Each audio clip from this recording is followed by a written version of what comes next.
最值得做嘅醫美項目，熊貓針。點解嘅？因為90%嘅女仔啦都會有黑眼圈啦，咁同埋會有一個淚溝嘅問題啦。咁但係黑眼圈咧，就算你搽極護膚品咧，嗰個色素都係冇淡過，同埋淚溝就算你化妝都係遮唔到。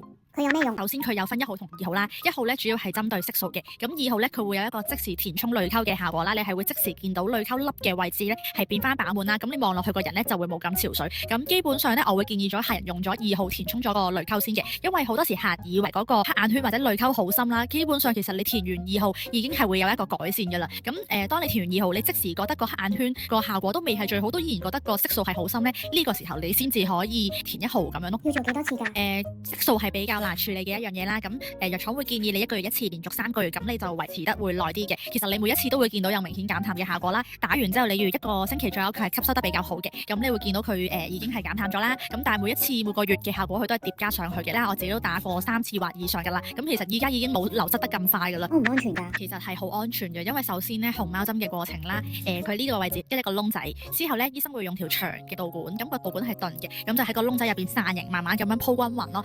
過程其實都好快嘅，例如可能15分鐘左右啦，同埋入邊本身佢自帶麻藥，所以就唔需要太擔心嗰個痛感。恢復期要幾耐㗎？2號填充咧，佢唔屬於太腫嘅，我自己都覺得接受到嘅。反而咧1號熊貓針嘅1號咧，大家要留意翻啦，因為佢係會有少少浮腫，咁你預1個星期嘅修復期啦。